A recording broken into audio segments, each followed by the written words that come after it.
ආයිබෝන් සුබ දවසක් ප්‍රාර්ථනා කරනවා ඔබට. අදත් අපි සූදානම් වෙනවා සතියන්ත ඉරිදා දවසේ සතියන්ත ජාතික පුවත්පත්වල වාර්තා වන තොරතුරු ඔබට ගෙනෙන්නට. අදත් සමාජ, දේශපාලනික, එවැගේම සෞඛ්‍ය මේ සියලු ශාස්ත්‍ර නියෝජනය කරමින් තොරතුරු බොහොමයක් තියෙනවා ඔබට ඉදිරිපත් කරන්නට පුවත්පත්වලින් උපුටා දක්වමින් අපි මුලින්ම යනවා සිළුමිණ පුවත්පතට. සිළුමිණ පුවත්පතේ ප්‍රධාන ශීර්ෂ පාඨයේ මොන වගේ සටහනක්ද අද තබා තිබෙන්නේ කියලා අපි මුලින්ම බලමු. පෞද්ගලික අංශයේ ලක්ෂ 35කගේ රැකියා සුරක්ෂිතයි කියලයි සිළුමිණ පුවත්පත අද ප්‍රධාන පුවත වාර්තා කරන්නේ. COVID-19 නිසා අඩපණ වී ඇති මෙරට කර්මාන්ත ශාලා සහ සේවා ස්ථානයන්හි ලක්ෂ 35ක පමණ සේවකයන්ගේ රැකියා සුරක්ෂිත භාවය රැක ගැනීමට රජයේ මැදිහත් වෙලා තියෙනවා. දැන් මාස දෙකකට ආසන්න කාලයක් මේවායේ කටයුතු යම් ආකාරයක අඩපණ වුණා. මේ COVID-19 වසංගත තත්ත්වය නිසා ඒක ලෝකයේම ව්‍යාප්ත වන තත්ත්වයක්. ලෝකයේ සෑම රටක්ම මේ අර්බුදයට මුහුණ දීලා තියෙනවා. ඒ වුණාට ලංකාව යම් ආකාරයක මේ වන විට සාර්ථක ප්‍රතිඵලات කරගෙන තියෙනවා. කොහොම වුණත් පෞද්ගලික අංශයේ ලක්ෂ 35කගේම රැකියා සුරක්ෂිත කරන්න රජයේ මැදිහත් වෙලා තියෙනවා කියලා අද සිළුමිණ පුවත්පත වාර්තා කරන්නේ. ඒ වගේම COVID-19 වසංගත තත්ත්වයත් එක්ක සංචාර කර්මාන්තයේ අඩපණ වුණා. මේ තත්ත්වය පිළිබඳවත් අද තොරතුරක් වාර්තා වෙනවා සිළුමිණ පුවත්පතේ මුල් පිටුවේම. සංචාර කර්මාන්තයේ යලි පිබිදේ.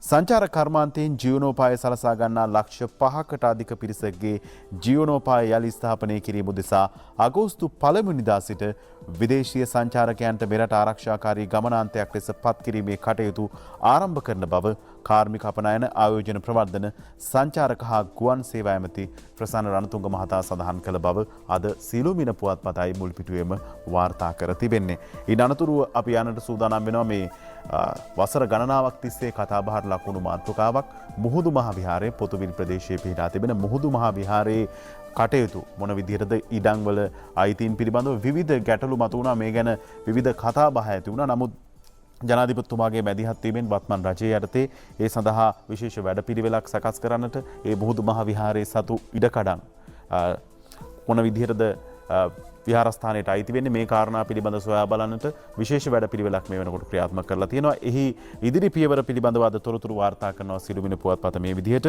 මුහුදු මහ විහාරයේ මැනුම් ආරම්භය කියලා මුහුදු මහ විහාරයේ භූමිය සම්බන්ධව මතුව ඇති ගැටලුව නිරාකරණය කිරීම පිණිස එම භූමිය සම්බන්ධ මිනුම් කටයුතු සිදු කිරීමට විශේෂ සාකච්ඡාවක් හා අධීක්ෂණයක් පිණිස පසුගිය 27 වෙනි බදාදා පොතුවිල් ප්‍රදේශයේ සිදු කළ බව මැනුම්පති ශාමලී පෙරේරා මහත්මිය සිළුමින්ට ප්‍රකාශ කර තිබෙනවා. නාවික හමුදා අනුකණ්ඩයක් මේ වන විට ස්ථාපනය කර තිබෙනවා. මුහුදු මහ විහාරය ආශ්‍රිතව ඉඩකඩම් හඳුනා ගැනීමේ වැඩපිළිවෙලක් තමයි මැනුම් කටයුතු තමයි මේ විදිහට ක්‍රියාත්මක වන්නේ. ඒ පිළිබඳව අද තොරතුරු සිළුමිණේ මුල් පිටුවේමයි වාර්තා කරන්නේ. ඉන් අනතුරුව අපි යනවා ඡායාරූප සටහනක් සමගින් වාර්තා කරලා තියෙන තොරතුරට. අගමැති මැති සභයට පැමිණ වසර 50යි. ඒ අනුව අග්‍රාමාත්‍ය මහින්ද රාජපක්ෂ මහතා පාර්ලිමේන්තුවට පිවිස මැයි 26 වෙනිදාට වසර 50ක් සම්පූර්ණ වනවා. බෙලියත් ආසනය නියෝජනය කරමින් පාර්ලිමේන්තුවේ 1970 මැයි 26 තේරීපත් වූ හෙතෙම එවකට සිටි ලාබාලතම මන්ත්‍රීවරයා වුණා. පසුව ඇමතිවරයෙකු, විපක්ෂ නායකවරයෙකු, අගමැතිවරයෙකු සහ ජනාධිපතිවරයෙකු ලෙසට කටයුතු කළ මහින්ද රාජපක්ෂයන් 2019 නොවැම්බර් යලි අගමැති ධුරයට පත් වුණා. මහින්ද රාජපක්ෂ පාලන සමයේ සිදු වූ අති විශිෂ්ට මෙහෙවරයන් අතර දශක 3ක් පුරා පැවති බෙදුම්වාදී ත්‍රස්තවාදය මුලින් උපුටා දමා රටට ස්ථිරසාර සාමයක් උදා කර දීමට කටයුතු කළ එක ඉතිහාසගත සිද්ධියක් හැටියටයි අද සිළුමිණ පුවත්පත සඳහන් කරන්නේ. ඉදිරි මහමැතිවරණයේදීද ශ්‍රී ලංකා පොදු ජන පෙරමුණින් අගමැති ධුර අපේක්ෂකයා ලෙස ඔහු ඉදිරිපත්ව සිටිනවා. ඉහත මේ ඡායාරූපයේ දැක්වෙන්නේ වසර 50ක් පාර්ලිමේන්තු කාලය සම්පූර්ණ කර අගමැතිතුමා පසුගිය 29 වෙනිදා අනුරාධපුර ජයශ්‍රී මහ බෝධීන් වහන්සේ වැඳ පුදාගෙන ආශිර්වාද ලබාගත් ආකාරය තමයි මේ විදිහට තොරතුරු වාර්තා කරලා තියෙන්නේ. ඉන් අනතුරුව අපි යන්නට සූදානම් වෙනවා තවත් තොරතුරු කිහිපයකට. ඒ තමයි කොරෝනා වලින් පස්සේ පාසල් විවෘත වෙන්නේ මොන විදිහටද මේ පිළිබඳව අද සිළුමිණ පුවත්පතේ තොරතුරක් වාර්තා කරලා තියෙනවා. කොරෝනාවෙන් පසු පාසල් යලි විවෘත කිරීමට පසුබිම සැකසෙන හැටි කියලා. පාසල් ආරම්භ කිරීමට පෙර සෑම පාසලකටම සෞඛ්‍ය සහතිකයක් අවශ්‍යයි කියලා සඳහන් කරනවා. කොවිඩ් හා ඩෙන්ගු වෙනුවෙන් පාසල් පිරිසිදු කිරීමේ කටයුතු මේ වන විටත් ආරම්භ කරලා තියෙනවා. පාසල් විෂ බීජාණුහරණයට සියලු ප්‍රතිපාදන රජයේ වියදමින් ලබා දෙන්න සූදානම් කරලා තියෙනවා. කොවිඩ් වසංගතය හේතුවෙන් පාසල් වසා දමා මේ වන විට මාස 2කට වැඩි කාලයක් ගත වෙනවා. පළවෙනි රෝගියා හමු වීමත් එක්කම රජය තීරණය කළා පාසල් වසා දැමීමට.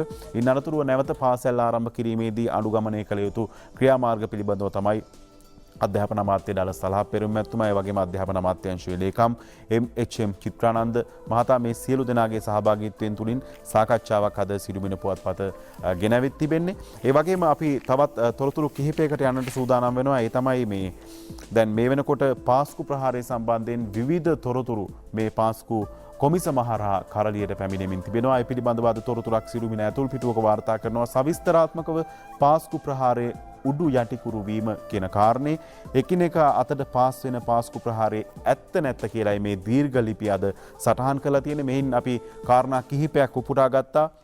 ස්ථිර මාර්ග බාධක නිසි ලෙසින් ක්‍රියාත්මක වීම හා බුද්ධ්‍යංශ ඍජුවම ක්‍රියාත්මක වූයේ නම් මේ ප්‍රහාරය වළක්වා ගත හැකිව තිබුණා. පොලිස් පරීක්ෂක ශාන්ත වික්‍රමසිංහ සාක්ෂි ළමා දෙමින් සඳහන් කරලා තියෙනවා. ඒ වගේම හිටපු පොලිස්පති පූජිත් ජයසුන්දර හා ආරක්ෂක ලේකම්වරයා ලෙස කටයුතු කළ හේමසිරි ප්‍රනාන්දු කළ ප්‍රකාශවලට ලොව පුරා අප්‍රසාදයේ පළ වෙලා තියෙනවා. ඉතින් මේ කාරණා පිළිබඳ විවිධ මේ ප්‍රහාරයත් එක්ක විවිධ දෙනා විවිධ අදහස් පළ කළා ප්‍රහාරයෙන් පස්සේ. ඉතින් මේ වගේ කාරණා සහ නොසැලකිලිමත්කම මේ ප්‍රහාරයට හේතුව බව තමයි මේ පරීක්ෂණ කමිටුවේදී අනාවරණය වෙලා තියෙන්නේ. ඉන් අනතුරු අපි තවත් තොරතුරක් උපුටා ගත්තා. ඒ වගේම තමයි මේ හිටපු අමාත්‍ය තොණ්ඩමන් ආරුමුගම තොණ්ඩමන් මහතාගේ අභාවය පිළිබඳ විවිධ කරුණු මතුවෙද්දී අද සිළුමිණ පුවත්පතේ ගැන තොරතුරක් වාර්තා කරලා තියෙනවා. රජුන් තනන්නාගේ නික්ම යාම කියන කාරණය ඇමති ආරුමුගම තොණ්ඩමන් අවුරුදු 56ක ආයුධ දිවි මඩලෙන් බැසෑයි කියන ඔහුගේ විස්තර ගණනාවක් ඇතුළත්ව මේ ලිපිය සකස් කරලා තියෙනවා. විශේෂයෙන්ම වතුකරය වෙනුවෙන් ඔහු කළ සේවය, වතුකර ජනතාව වෙනුවෙන් ඔහු කළ සේවය මේ වෙනකොට විශේෂ නිරෝධායන වැඩපිළිවෙලක් සහ සෞඛ්‍ය උපදෙස් අනුව ඔහුගේ අවසන් කටයුතු සිදු කරන්නට විවිධ කටයුතු මේ වෙනකොට සූදානම් කරලා තියෙනවා. දිවෙස්වලම වෙලා මේ නික්ම යන තමන්ගේ නායකයාට ගෞරව දැක්වීම සඳහා ජනතාව සූදානම් වෙන ආකාරයත් අපිට මාධ්‍ය ඔස්සේ දැක ගන්නට හැකියාව ලැබුණා.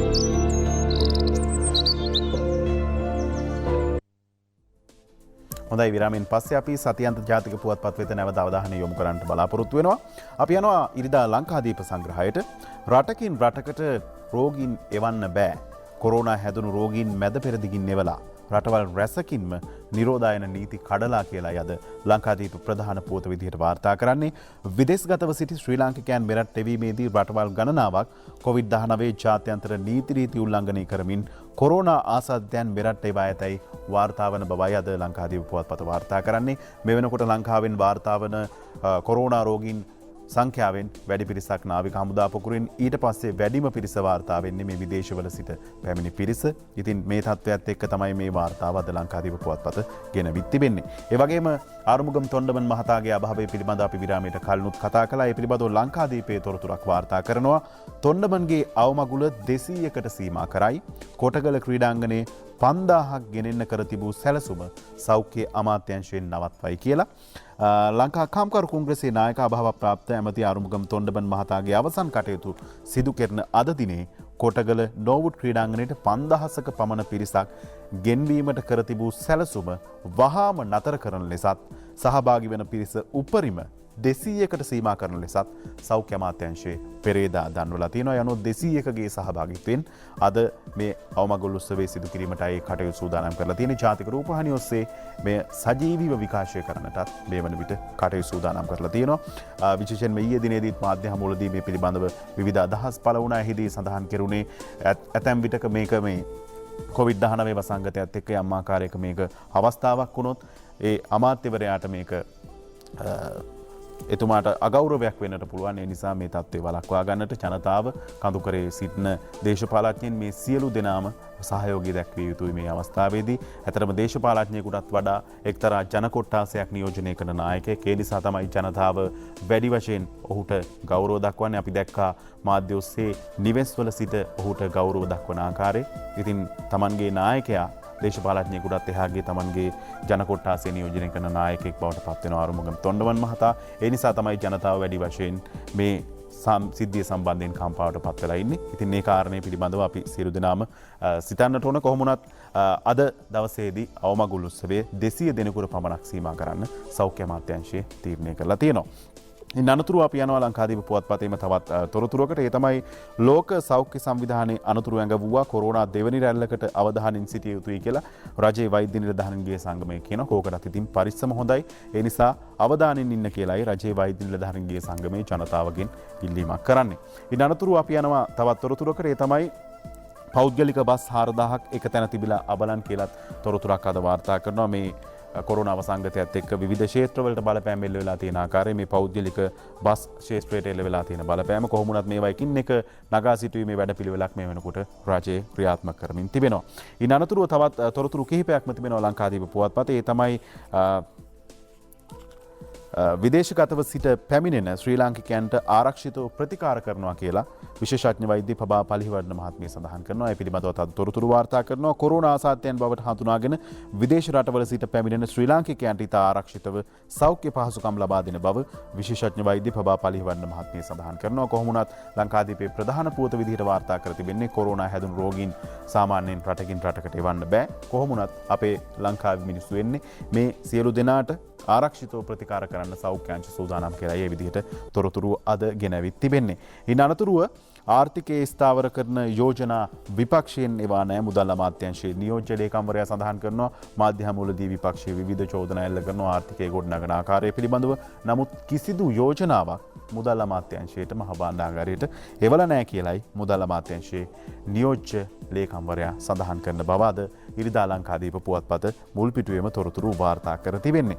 ඉන් අනතුරුව ආනයන සීමා කිරීමෙන් ව්‍යාපාරිකයන් 21000ක් අමාරුවේ කියලා තොරතුරුකුත් වාර්තා කරනවා. යම් ආකාරයක ආනයන සීමා කිරීමක් සිදු කරන්නට රජය තීරණය කළා. මේවා කෙටියෙන් යම් කාල සීමාවත් එක්ක ලිහිල් වෙයි. නමුත් මේ සීමාවත් එක්ක යම් ආකාරයකට ව්‍යාපාරිකයන් පිරිසක් අපහසුතාවයට පත් වෙලා තියෙනවා කියලා අද ලංකාදීප ඉරිදා සංග්‍රහය තොරතුරු වාර්තා කරන්නේ. ඒ වගේම රෙදිපිලි සාප්පුවලටත් අලුත් නීති ඇඳුම් හැඳ බලන්න බෑ කියලා තොරතුරක් අද වාර්තා කරනවා. මේ කොරෝනා වසංගත තත්ත්වයත් එක්ක රට විවෘත කිරීමත් එක්ක කඩ සාප්පු විවෘත වෙනවා. ඉතින් රෙදිපිලි සාප්පුවලටත් අලුත් නීති හඳුන්වලා දෙන සෞඛ්‍ය අමාත්‍යාංශයේ සෞඛ්‍ය බලධාරීන් තීරණය කළා තියෙනවා. ඇඳුම් හැඳ බලන්න බෑ. ගිහිල්ලා බලලා ඇඳුම ගන්න තමයි වෙන්නේ. හොඳයි අපි ලංකාදීප පුවත්පතෙන් පස්සේ යන්නට සූදානම් වෙනවා ඇත්ත පුවත්පතට. සතියන්ත ජාතික පුවත්පතක් විදිහට ඇත්ත පුවත්පත අද තොරතුරු කිහිපයක්ම වාර්තා කර තිබෙනවා. අපි බලමු මොනවද ඒ තොරතුරු කියලා. UNPA කුඩු කරමින් අකිලගින් බෝම්බයක් කියලාද ඇත්ත පුවත්පත ප්‍රධාන පුවත විදිහට වාර්තා කරනවා.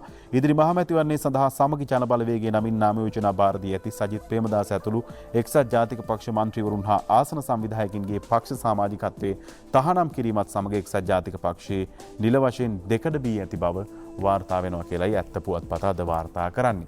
ඇත්ත පුවත්පතේ තවත් තොරතුරක් තියෙනවා. ඒ තමයි දොස්තර වීරසිංහ පූර්ණකාලීන දේශපාලනයට කියලා විශේෂඥ වෛද්‍ය ජී වීරසිංහ මහතා පසුගිය දා සිය වෛද්‍ය වෘත්තියෙන් ඉවත් වුණු තොරතුරු අද වාර්තා කරන ඇත්ත පුවත්පත. තවත් වසර 2කමාරකට ආසන්න කාලයක් රාජ්‍ය සේවයේ නියැලීමට හැකියාව තිබේදී පූර්ණකාලීන දේශපාලන කට පුවත්පතේ ඇතුල් පිටුවක අපි තොරතුරක් උපුටා ගත්තා. COVID-19 පැතිරීම අපි පාලනය කළා. වසංගත රෝග විද්‍යායකගේ රෝග විද්‍යා විශේෂඥ වෛද්‍ය ආචාර්ය සුදත් සමරවීර මහතා කරන ප්‍රකාශයක් සඳහන් කරනවා. පසුගිය අප්‍රේල් මාසයේ 20 වෙනිදායින් පස්සේ තාමත් බාහිර සමාජයෙන් රෝගියෙක් වාර්තා වෙලා නැහැ. මේ කාරණා පිළිබඳව මතක් කරන්නේ. ඒ වගේම කොළඹ විශ්වවිද්‍යාලයේ වෛද්‍ය පීඨයේ ප්‍රජා වෛද්‍ය විද්‍යා දෙපාර්තමේන්තුවේ අංශ ප්‍රධානී ශ්‍රී ලංකා වෛද්‍ය සංගමයේ උපසභාපති මහාචාර්ය මනුජ් වීරසිංහ මහතාත් අදහස් පළ කරලා තියෙනවා. නිවැරදි කොවිඩ් පුරෝකතන අපිව නිවැරදි පාරේ ගෙන ගියා. කොවිඩ් පුරෝකතන අපිව නිවැරදි පාරේ ගෙන ගියා. ඒ නිසා බාහිර සමාජයෙන් මේ දක්වා රෝගියෙක් වාර්තා නොවීම අප්‍රේල් 20 වෙනිදා ඉඳන් සාර්ථක තත්ත්වයක් කියලායි වාර්තා කරන්නේ. ඒ වගේම තවත් අපි ඇත්ත පුවත්පතේම ඇතුල් පිටුවක තොරතුරක් උපුටා ගත්තා. COVID-19 ජාතික ප්‍රතිචාරයේ සාමූහික ප්‍රයත්නයක්. මෙහෙම කියන්නේ ආර්ථික පුනර්ජීවනයේ සහ දිලිඳු බව තුරන් කිරීමේ ජනාධිපති කාර්ය සාධක බලකායේ ප්‍රධානී හා ශ්‍රී ලංකා පොදු ජන පෙරමුණේ නිර්මාතෘ බැසිල් රාජපක්ෂ මහතා COVID-19 ජාතික ප්‍රතිචාරය COVID-19ට සාර්ථකව මුහුණ දීම සාමූහික ප්‍රයත්නයක් කියලායි සඳහන් කරන්නේ. මේ COVID-19 රෝගයට මුහුණ දීම සඳහා රජයේ ජනාධිපති කාර්ය සාධක බලකායක් පිහිටෙව්වා. සෞඛ්‍ය අංශවල සහභාගීත්වයෙන් ඉන් අනතුරුව ආර්ථිකයේ ගොඩනැගීම සඳහා ආර්ථික පුනර්ජීවනයේ සහ දිරිඳු බව තුරන් කිරීමේ ජනාධිපති කාර්යසාධක බලකායක් පිහිටුවා. එහි ප්‍රධානියා ලෙස බැසිල් රාජපක්ෂ මහතා පත් කළා. ගොවීන්ගේ එළවලු මිලදී ගැනීමේ සිට ඒ වගේම ජනතාවට නිවෙස්වල රැඳී සිටින ජනතාවට අත්‍යවශ්‍ය භාණ්ඩ සැපීම මේ කාරණා ආර්ථික තත්ත්වයේ ගොඩනැගීම මේ ආදී වැඩපිළිවෙලක් මේ කොවිඩ් වසංගතයේ පාලනය කිරීමත් එක්ක ක්‍රියාත්මක වුණා. ඉතින් බැසිල් රාජපක්ෂ මහතා සමග කරන ලද දීර්ඝ සාකච්ඡාවක් අද ඇත්ත පුවත්පතේ වාර්තා කරනවා. මෙහිදී දේශපාලන කරුණු ඒ වගේම ඉදිරි මැතිවරණයට මුහුණ දෙන ආකාරය, රටේ ආර්ථිකය ගොඩනගන ආකාරය මේ ආදී වශයෙන් දීර්ඝ සාකච්ඡාවක් අද ඇත්ත පුවත්පතේ හැතුල් පිටුවක වාර්තා කර තිබෙනවා. අපි මේ පිළිබඳවයි තොරතුරු ගෙනාවේ. අපි යනවා දිවයින පුවත්පතට. දිවයින ඉරිදා සංග්‍රහය අද වාර්තා කරලා තියෙනවා. ප්‍රධාන පුවත විදිහට සජිත්ගේ පිරිසක් යලි රනිල්ට එන්න ක්‍රමවේදයක් හදයි කියලයි මේ ප්‍රධාන ප්‍රවෘත්ති වාර්තා කරන්නේ. එක්සත් ජාතික පක්ෂය අතහැර සමගි ජන බලවේගයේ පක්ෂය හරහා නාම යෝජනා බාර දුන් සහ එම පක්ෂයේ සමග ක්‍රියාකාරී වූ පිරිසට නැවතත් එජාපේ සමග එක්වීමට අවසර ඇති බව එහි ඉහළ පෙළේ නායකයෙක් සඳහන් කරලා තියෙනවා කියලායි වාර්තා කරන්නේ. ඒ වගේම මුඛ ආවරණ දමා ඡන්ද දාන්න බෑ මැකෝ පවසයි. මේ මුඛාවරණ දාලා ඡන්ද දාන්න බෑ කියන්නේ මොන හේතුවක් නිසාද කියලා බලමු. පාර්ලිමේන්තු මහමැතිවරණ දිනේදී ඡන්දදායකයන් ඡන්දපොළට පැමිණීමේදී සෞඛ්‍ය ආරක්ෂණ ක්‍රමවේද අනුගමනය කළ යුතු බවත් හැඳුනුම්පත ඉදිරිපත් කරන අවස්ථාවේදී අනන්‍යතාවය තහවුරු කර ගැනීමට මුඛාවරණයද ඉවත් කර මුහුණ පෙන්විය යුතු බව මැතිවරණ කොමිසම සඳහන් කරනවා. හැඳුනුම්පත බලන වෙලාවේ මුඛාවරණ ටිකක් අයින් කරලා තමන්ගේ මුහුණ පෙන්වන්න වෙනවා අනන්‍යතාවය හඳුනා ගන්න. ඉන් අනතුරු අපි යන්නට සූදානම් වෙනවා දිවෙන පුවත්පතේ තවත් තොරතුරු කිහිපයකටම. දිවෙන පුවත්පත වාර්තා කරනවා මේ පොසොන් පෝය සහ පෙර දින රට පුරා ඇඳින් නීතිය කරන කාරණේ. මේ කාරණේ පිළිබඳව ඔබ දැනටමත් දන්නවා. ජාතික රූපවාහිනිය ඔස්සේත් මේ පිළිබඳව අපි තොරතුරු ගෙනාවා. පොසොන් පෝය දිනේදී සහ ඊට පෙර දිනේදී ඇඳින් නීතිය දිවෙනේ සියලුම දිස්ත්‍රික්කවලට ක්‍රියාත්මක කරන්න මේ වෙනකොට රජය තීරණය කරලා තියෙනවා. ඒ පිළිබඳව සඳහන් කරද්දී කොරෝනා පාලනය ගැන ආණ්ඩුවට පැසසුම් ලැබෙන විට විපක්ෂයට දරා ගන්න බැහැ කියලා අග්‍රාමාත්‍ය මහින්ද රාජපක්ෂ මහත්තයා සඳහන් කරනවා.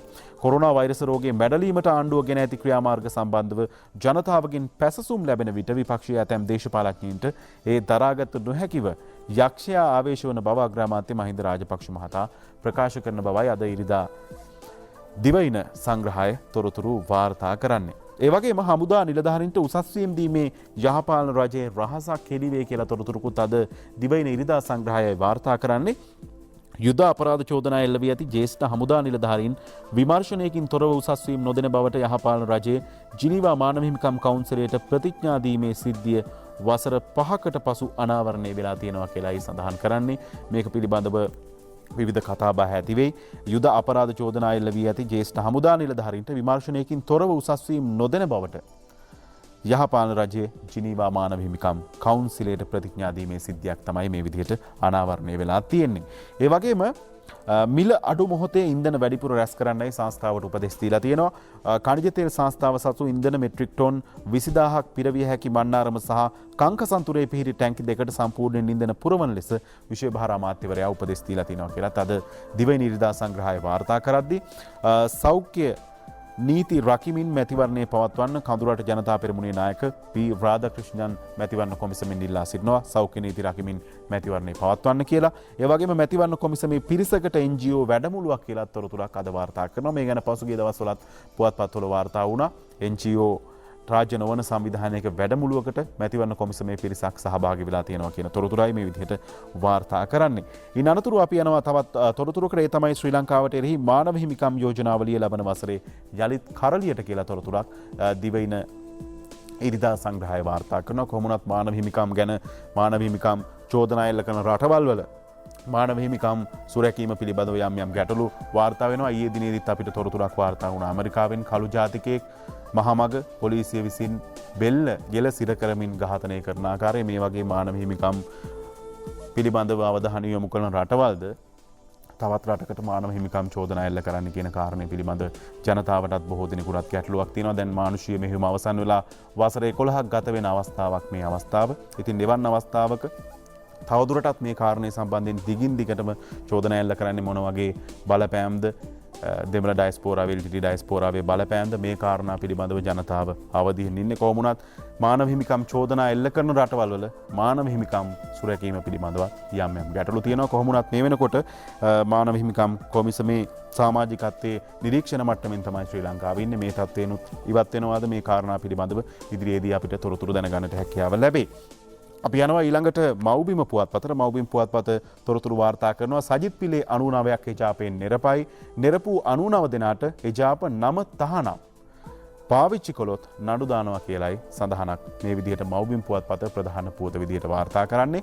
නිරපු 99 දෙනාට එජාප නම තහනම් කරලා තියෙනවා. පාවිච්චි කළොත් නඩු දානවා. ඒ වගේම මව්බිමේ වාර්තා වෙනවා තවත් ප්‍රධාන පුවතක් විදිහට එජාපේ ඇතුළෙන්ම රනිල්ට විශ්වාස භංගයක්. මේ කාරණා පිළිබඳව තවත් පුවත්පත්වල අපි තොරතුරු ගෙනෙන්නට සූදානම් වෙනවා. මේ කාරණේ පිළිබඳව තවත් පුවත්පත් කිහිපයක්ම අද දවසේදී තොරතුරු වාර්තා කරලා තියෙනවා. ඒ වගේම එජාප කෘත්‍යාධිකාරියේ 37ක්ම සජිත් පෙළේ රැස්වීමට කියලා තොරතුරුකුත් අද මව්බිම් පුවත්පතේ වාර්තා කරන්නේ. එක්සත් ජාතික පක්ෂ කෘත්‍යාධිකාරී මණ්ඩලයේ සමාජිකයන් 66 දෙනාගෙන් 37 දෙනෙකු පමණ සිකුරාදා පැවති ජාතික සමගි ජන බලවේගයේ විශේෂ කෘත්‍යාධිකාරී මණ්ඩල සාකච්ඡාවට සහභාගී වූ බව එහි මහලේකම් රංජිත් මද්දුම් බණ්ඩාර මහතා සඳහන් කරලා තියෙනවා. ඒ වගේම පෞබිම් පුවත්පතේ තවත් තොරතුරු කිහිපයක්ම තියෙනවා. ඒ තමයි රත්න ජීවන් හූල් මැතිවරණ කොමිසමේ සමාජිකයෙක්. ඔහු පිළිබඳව විවිධ තොරතුරු පුවත්පත්වල පසුගිය දිනවල වාර්තා වුණා. මෞබිම තොරතුරක් වාර්තා කරනවා හූල්ගේ තවත් හොර වැඩක්. ඉන්නේ කොළඹ කොමිසමේම ගෙදරක. කිලෝමීටර් 350ට දෙන 50000 දීමනාව වසර 4ක් අරන් කියලා. කොළඹ කොමිසමම ලබා දෙන නිවසකලු ඉන්නේ. කොහොමුණත් කිලෝමීටර් 350ට දෙන 50000ක දීමනාව වසර 4ක් අරන්. මාසයක් ගානේ වසර 4ක් අරන් කියලායි මේ විදිහට වාර්තා කරන්නේ හූල්ගේ තවත් හොර වැඩක් කියලා. පසුගිය දවසක එතුමා ගැන තොරතුරක් වාර්තා වුණා. එතුමාගේ දියණිය නිරෝධායන නීති උල්ලංඝනය කරමින් මැතිවරණ කොමිසමට කැඳවා ගැනීම පිළිබඳව විවිධ චෝදනා එල්ල වුණා. ඒ වගේ තවත් චෝදනාවක් තමයි මේ විදිහට එල්ල වෙලා තියෙන්නේ. ඉන් අනතුරු අපි තවත් තොරතුරු කිහිපයකට යන්නට සූදානම් වෙනවා. මැතිවරණ කොමිසමට ශ්‍රේෂ්ඨාධිකරණයෙන් තහංචියක් කියන කාරණේ මහ මැතිවරණයේ පැවැත්වීමට එරෙහිව ගොනු කර ඇති පෙත්සම් පිළිබඳ මූලික කරුණු විමසුම 8 වෙනි දිනටත් පැවැත් වූ පංචපුද්ගල ශ්‍රේෂ්ඨාධිකරණ විනිශ්චය මණ්ඩලයේ විවෘත අධිකරණයේදී ප්‍රකාශ කර ඇත්තේ මැතිවරණ කොමිසමට එක් නීතිඥවරයෙකු පමණක් කරුණු දැක්වීම සඳහා අවසර ලබා දෙන බවත් වෙන්වෙන්ව නීතිඥවරුන් 30 දෙනෙකුට කරුණු දැක්වීම සඳහා ඉඩ ලබා දිය නොහැකි බවත් මැතිවරණ කොමිසමේ සමාජිකයන්ට නීතිඥවරුන් කිහිප දෙනෙක් ඉන්නා බවට විවිධ චෝදනා එල්ල වුණා. අධිකරණයත් සඳහන් කළා තියෙන්නේ එක් කොමිසමක් නිසා එක් නීතිඥයෙක් ඉදිරිපත් වෙන්න කියන කාරණේ. ඉන් අනතුරුව තවත් තොරතුරක් තියෙනවා ඡන්ද පත්‍රිකා මුද්‍රණය කරන රහස් තැන් 3 කොමිසමේ අයට තහනම් කියලා. ඉදිරි පාර්ලිමේන්තු මහ මැතිවරණය සඳහා ඡන්ද පත්‍රිකා මුද්‍රණය කරන රජයේ මුද්‍රණාලයේ පිහිටා තිබෙන මැතිවරණ කටයුතු මුද්‍රණය සිදු කරන රහස් ශාඛා 3ට මැතිවරණ මහලේකම් කාර්යාලයේ කිසිවෙකුට ඇතුළු වීමට ඉඩ නොදෙන්න රජයේ මුද්‍රණාලයේ පාලනාධිකාරිය තීරණය කළා තියෙනවා. ඒ වගේම තීන්දුව එනතෙක් පත්‍රිකා බෑ රජයේ මුද්‍රණාලයයි සඳහන් කරන්නේ. පාර්ලිමේන්තු මැතිවරණයට අදාළව අධිකරණයේ විභාගයමින් පවතින අධිකරණ ක්‍රියාමාර්ගය අවසන් වන තෙක් ඡන්ද පත්‍රිකා මුද්‍රණය කළ නොහැකි බව රජයේ මුද්‍රණාලයේ සඳහන් කරලා තියෙනවා කියලා අද තොරතුරු වාර්තා කරලා තියෙනවා. ඒ වගේම මහ මැතිවරණයට මාර්ගෝපදේශ ගන්න සාකච්ඡාවක් පැවැත්වෙනවා කියලත් අද තොරතුරක් මව්බිම් පුවත්පත වාර්තා කරනවා. මහ මැතිවරණයට මොන විදිහටද මුහුණ දෙන්නේ කියන කාරණේ පිළිබඳව මාර්ගෝපදේශ ගන්නයි මේ විදිහට වැඩපිළිවෙලක් ක්‍රියාත්මක වෙලා තියෙන්නේ. ඉන් අනතුරු අපි යනවා සතියග අරුණට. සතියග අරුණේ තොරතුරක් අද වාර්තා වෙනවා. අපි ඒ පිළිබඳව වැඩි අවධානයක් යොමු කරන්නට බලාපොරොත්තු වෙන්නේ. තමයි මේ සහල් මිල මාෆියාව මේ පිළිබඳව දිගින් දිගටම කරුණු සඳහන් වෙනවා. කෙටිකාලීනව මේ සම්බන්ධයෙන් යම් යම් විසඳුම් සෙවීමට අපහසු වුණත් දීර්ඝකාලීන වැඩපිළිවෙලක් පිළිබඳව රජයේ අවධානය යොමු වෙලා තියෙනවා. ඒ ගැනයි සතියග අරුණ අද තොරතුරු වාර්තා කරන්නේ. පොහොර සහනාධාරය ලබන්නන්ගෙන් වී ගැනීමට ආණ්ඩුව සැරසේ.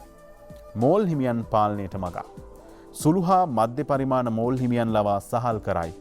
මහකන්නයට පොහොර ලැබීමටද සුදුසුකමක් කියලායි අද තොරතුරු වාර්තා කරන්නේ. පොහොර සහනාධාරය ලබන ගොවීන්ගේ වගාබිම් ප්‍රමාණය අනුව සියාස්වැන්නෙන් කොටසක් නියමිත ප්‍රමිතියට සකස් කොට වී අලෙවි මණ්ඩලයෙන් ලබා ගැනීමේ යෝජනාවක් රජය විසින් ක්‍රියාත්මක කිරීමට සැලසුම් කරලා තියෙනවා.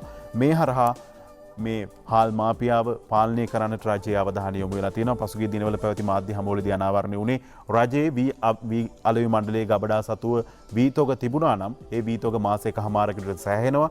ඒ හරහා වෙළඳපොලේ සහල් මිල පාලනය කිරීමට හැකියාවක් තියෙනවා. නමුත් පසුගිය කාලයේදී මේ වී ගබඩාවල තිබුණු වී අඩු මිලට විකුණලා තියෙනවා. වී තොග මේ වෙනකොට රජයේ සතුව නැහැ. මේ නිසා වී මිල යම් ආකාරයක පාලනය කිරීමට අපහසු බව. ඒ නිසා රජයට වී මිල දී ගැනීමේ ක්‍රමවේදයක් තමයි මේ විදිහට සකස් කරන්න අවධානය යොමු වෙලා තියෙන්නේ. ඒ වගේම සතියග අරුණේ තවත් තොරතුරක් තියෙනවා. සමගි ජන බලවේගයෙන් රනිල්ට එරෙහිව විශ්වාස භංගයක් කියලා. සමගි ජන බලවේග එක්සත් ජාතික පක්ෂ නායකත්වයෙන් රනිල් වික්‍රමසිංහ මහතා ඉවත් කිරීම සඳහා විශ්වාස භංග යෝජනාවක් ඉදිරිපත් කිරීමට සමගි ජන බලවේගය තීරණය කළා තියෙනවා කියලායි අද තොරතුරු වාර්තා කරන්නේ. ඒ වගේම පොසොන් පොහොයෙන් පසු ඇඳින් නීතිය සම්පූර්ණයෙන් හිමිවත් කිරීමේ අවධානයක් යොමු වෙලා තියෙනවා. ඒ ගැනත් අද සතියක අරුණ තොරතුරු වාර්තා කරද්දී විදේශයේ සිට එන මගින් කටුනායකදීම PCR පරීක්ෂණයට ලක් කරන්නත් සූදානම් වෙලා තියෙනවා. වාර්තාව ලැබෙන තෙක් ගුවන් තොටුපළේම රඳවා ගන්නයි තීරණය කරලා තියෙන්නේ. කොරෝනා නම් රෝහලට නැතිනම් නිරෝධායනයට ගුවන් තොටුපළේම පරීක්ෂා කරලා කොරෝනා නම් රෝහලට යවනවා නැත්නම් නිරෝධායනයට යවනවා. නැත්නම් නිරෝධායනයට යනවත් අමාරු වැටෙන්න ඉඩ තියෙනවා. මේ පිළිබඳව රජයේ වැඩි අවධානයක් යොමු වෙලා තියෙනවා. ඒ වගේම නිල ඡන්ද පත්‍රිකාව සමග සෞඛ්‍ය උපදෙස් පත්‍රිකාවකුත් නිකුත් කරන්න මේ වෙනකොට තීරණය කරලා තියෙනවා කියලා සතියක අරුණම වාර්තා කරනවා. ඡන්ද පත්‍රිකාවත් එක්ක 20ක් වාර්තා වෙලා තියෙනවා. කොරෝනා මරණ 10යි වාර්තා වෙලා තියෙන. ඩෙන්ගු රෝගීන් සංඛ්‍යාවත් වැඩි වෙලා කියලායි තොරතුරු මේ විදිහට වාර්තා කරන්නේ. අපි අද අවසන් තොරතුරු කිහිපය උපුටාගත්ත පුවත්පත් තොරතුරු අතරේ ඔබට ගෙනෙන්නට ඒ පරිසරයට ආදරය කරන ඔබ වෙනුවෙන් තොරතුරු කිහිපයක් කළු කොටියා පිළිබඳව විවිධ කතා බහ ඇති වුණා. මේ කළු කොටියා පිළිබඳ අද පුවත්පත් කිහිපයකම තොරතුරු වාර්තා කරනවා. රටට සාඩම්බරයේ කැන්දා කලෙලි බැස්ස කළු කොටියා ඔහු අවාසනාවන්ත විදිහට ජීවිතෙන් සමුගත්තා. ඉතින් මේ කාරණා පිළිබඳව වනජීවි නිලධාරීන් වැඩි අවධානයක් යොමු කරන්න ඕනේ. මොන විදිහටද මේ සතා ජීවිතක්ෂයට පත් වුනේ කියන කාරණේ පිළිබඳ සමාජයේ විවිධ කතා බහ ඇති වෙලා තියෙනවා. ඉතින් මේ පිළිබඳව වැඩි අවධානයක් යොමු කරයි කියලා අපි බලාපොරොත්තු වෙනවා. වගේම ශ්‍රී ලංකාවේ කාවන් පාකිස්තානයේදී දුක් කන්දක මේක ජාත්‍යන්තරයේ ඔස්සේ වැඩි අවධානයට ලක් වුණු කතා බහක් බවට පත් වුණා. ශ්‍රී ලංකාවේ පරිත්‍යාගයක් විදිහට පාකිස්තානයට ලබා දුන්නු කාවන් නැමැති හස්තියා පිළිබඳව ඇමරිකානු පරිසරවේදිනිය නඩුවෙන් ජයගෙන තිබෙනවා. ඇමරිකානු පරිසරවේදිනියත් මේ සඳහා ඉදිරිපත් වෙලා තියෙනවා. කෙසේ වෙතත් පාකිස්තාන අධිකරණය දන්වලා තියෙන ශ්‍රී ලංකාවේ අලීම් පිළිබඳ විද්වතුන්ගේ උපදෙස් පරිදි මේ සතාට පූර්ණ නිදහස දෙන්න මේ වෙනකොට තීරණය කරලා තියෙනවා. ඒ අනුව ඉදිරි කටයුතු ඔහුට සෙතක් වෙදෙන විදිහට මේ අලියාට සෙතක් වෙන විදිහට ලැබෙයි කියලා බලාපොරොත්තු වෙනවා. මේක අපි උපුටා ගත්තේ ජාත්‍යන්තරයේ වැඩි අවධානයට ලක් වෙලා තියෙන මාතෘකාවක් බවට පත්ව තිබෙන නිසා. ඒ සමගින් අපි පුවත්පත් තොරතුරු අදට අවසන් කරන්නට බලාපොරොත්තු වෙනවා. හෙටත් හමු වීමේ බලාපොරොත්තුෙන් ඔබට ප්‍රාර්ථනා කරනවා සුබ දවසක්. ආයිබෝන්.